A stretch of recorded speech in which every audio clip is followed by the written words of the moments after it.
ماتشات الزمالك نلاقي لاعب لسه اسمه بالقلم الرصاص محدش يعرفه اصلا، وجاي يعمل لنفسه اسم في المباراة دي، بس بيعملها بأساليب غير مشروعة، بيتجاوز في حق جمهور نادي الزمالك. تعرف يعني ايه قيمة الجماهير اللي انت بتفكر انك تشاور لهم دول؟ انك تتجاوز في حقهم، تعيش الوهم فوق. لو جماهير الزمالك حطتك في دماغها هيبقى صعب عليك قوي تكمل مسيرتك اللي هي اصلا لسه ما بدأتش. الغريبة بقى اللي الواحد مش فاهم الامور دي بصراحة بتمشي ازاي. الغريبة اني مش هتقبل ابدا ان اللي يديني دروس ويحفل عليا بلغة السوشيال ميديا هو اللي لسه خسران من طلائع الجيش. يا جماعة ما انا لازم اضحك، انا فعلا والله هضحك بجد. يعني صارف اكتر من 2 مليار جنيه وميزانية مفتوحة وتعب نفسك وفي المركز الثالث لحد دلوقتي. ركز بقى في فريقك، ما تشغلش بالك بيا خالص. ركز في لجانك، تلاقي اللجان طالعة والناس بتتكلم على الزمالك وده وضعكم الطبيعي. فوق، كلام فاضي. بقول لهم بصوا في ورقتكم، فعلا بص في ورقتك.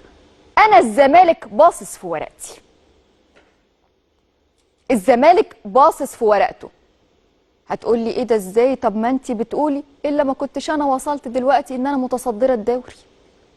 لو انا مش باصه في ورقتي وبتكلم في 8 انتصارات متتالية ما كانش هيبقى ده حالي. خليكم في ازماتكم، احنا لو فتحنا الملف ده والله هتزعلوا.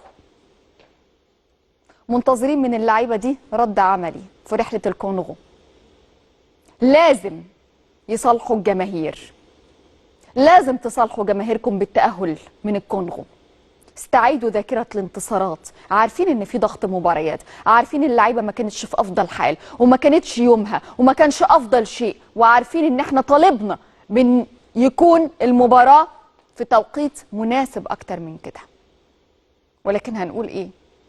مبدأ تكافؤ الفرص انت اصلا لما بتطلبه عارف انه مش هيتنفذ. واتكلمنا على قصة الرابطة واتكلمنا في الملف ده كتير، لكن بقول كلنا وراكم وكلنا بنساعدكم وكلنا بنساندكم. وراكم جمهور بالملايين بيفخر وبيسعد بيكم وبيحترمكم، وخسارة الأمس عمرها ما ترجعك ورا، دي تزودك إصرار وعزيمة وأمل إنك أنت تفضل مصر إنك أنت تكمل على المكانة اللي ما ينفعش إنك تتنازل على إنك تكون مكانها أو إنك تكون فيها. أنت أول الدوري. السلام عليكم. في بعض الناس لما بيكون في شخص محترم مش عارفين يلاقوا معاه اي مشكلة وعايزين يلبسوه اي مصيبة باي طريقة، يقوموا يطلقوا عليه واحدة شرشوحة. طبعا الواحدة الشرشوحة دي هتتبلى عليه باي مصيبة، يبقى انت ساعتها لو مد ايده عليها يبقى غلطان، ولو سابها غلطان. دلوقتي تلاقي قناة الزمالك دلوقتي الوضع فيها كالآتي: معظم المتصدرين في المشهد بكل أمانة شراشيح، وشراشيح بمعنى كلمة شراشيح. مفيش أي محتوى رياضي تقدر تسمعه في القناة. الناس بتاخد الموضوع على إنه ضحك وتخش تضحك على كلامهم الغير واقعي، لكن بكل أمانة تلاقي في شرشحة وتجريح في الناس، وقناة بكل ما تحمله الكلمة من معنى فيها قلة أدب. الغريب ان المجلس الاعلى للاعلام ما بيتفرجش الا على قناه النادي الاهلي. انت خش اتعامل مع قناه الاهلي كانك راجل مش زملكاوي ولا اسماعيلاوي ولا اتعامل معاها ولا اهلاوي، اتعامل معاها كانك واحد عايز تشوف محتوى. هتلاقي في ناس بتخش تحلل وتتكلم في الكوره والى اخره، لكن تخش على قناه الزمالك لو قعدت فيها يوم كامل مش هتطلع باي معلومه مفيده. المفروض ان دي قناه رياضيه. كل البرامج اللي بتطلع منها من نوعيه الاخت اللي جايه دي كلها كلام وتلقيح على الانديه الاخرى وخاصه نادي الزمالك ولاعبين. كلنا شفنا ماتش الزمالك وانبي، بس انا عايزك تتكلم بصيغه المحايد. اول حاجه اللاعب اللي هو طالع اللي بتتكلم عليه ده اللي هو اقطاي، اللاعب طالع بكل احترامه، جماهير الزمالك امك وابوك وشتيمه واهلك واللي ربوك وكل حاجه، وحدفوا عليه ازايز. انت حط نفسك مكان لاعب صغير السن، المفروض يعمل ايه؟ طيب شفنا المشهد اللي انتشر والناس كلها شافته، اللي ما لاقوش اصلا الجماهير دي كانت رايحه اصلا تتحرش بكهرباء اصلا. يعني كل الجماهير من اول ما نزل كهرباء التدريب قبل المباراه الاحماء، شتيمه ابوك وامك بافظع الالفاظ، بافظع الالفاظ اللي ممكن اي شخص ما يتحملهاش، على امل ان هو يرد عليهم. وساعتها ميديا الزمالك هتنشر له الحكايه دي. الراجل بكل ادب وبكل احترام ما ردش عليهم نهائي، وشاور لهم على دماغه ان هم انتوا فوق دماغي. شوف لحد فين. ولما كان واقف على الخط بيحمس زمايله شتيمه وامك وابوك اثناء المباراه، والراجل برضه ما ردش عليهم نهائي. جاب لهم جلطه، جلطه بمعنى جلطه. الجلطه زادت بعد فوز انبي بالمباراه، ولاعبي انبي بيحتفلوا بالفوز، بيحتفلوا بالفوز. الفريق ده تأهل للمجموعة السبعة الكبار، اللي هو أصبح ضامن الوجود في الدوري، خلاص مش هينافس على الهبوط.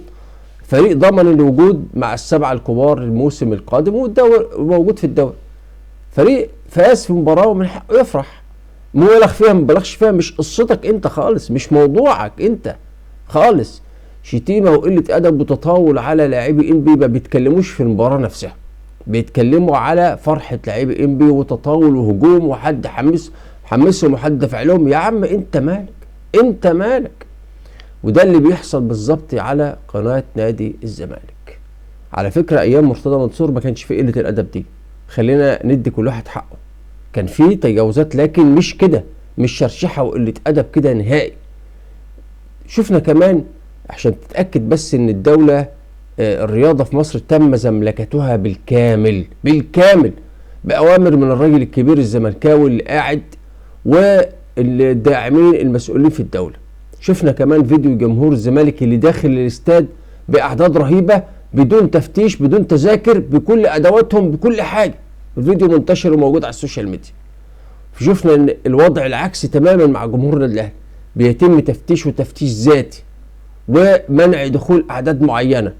ده اللي بيحصل بالظبط في الوضع الحالي في الرياضة المصرية. عشان كده بقول لك احنا بنعيش أسوأ عصور الرياضة المصرية حاليا دلوقتي يا جماعة. ويطلع بقى البهتان والزور والتدليس. الحكم طارق مجدي عمل مباراة من أحسن مبارياته. أنا أهلاوي بقول لك، هو حكم زملكاوي عمل مباراة من أحسن مبارياته، وخيب ظني أنا واحد أهلاوي. أنا كنت متوقع إن هو هيتحيز تماما للزمالك، وإن كان هو جاملهم في بعض القرارات، وطلعوا شتيمة على طارق مجدي وحدفوه بالأزايز. ما هو في مثل بيقول لك آخر خدمة الغز علقة. وانت هنا مش بتخدم غز بس، ده انت بتخدم ناس ضلالية إلى أبعد الحدود، في كل الأحوال مش هيعجبه. وبدأ دلوقتي رحلة التمهيد لخسارة الدوري بعد ما خسروا 3 نقط. رجلهم بترتعش دلوقتي، وبالتالي بدأوا يسيئوا مبررات بقى من ناحية الحكام والتحكيم. تقول له طب هات حكام أجانب، بيقول لك لا ما عنديش فلوس. طب أحكم لك بمصري، يقول لك المصري هيظلمني. طب أنت عايز إيه يعني؟ مش فاهم إيه اللي أنت عايزه. بقول لك منتهى الضلالية. نادي الزمالك ده وجوده في الرياضة المصرية أسوأ شيء.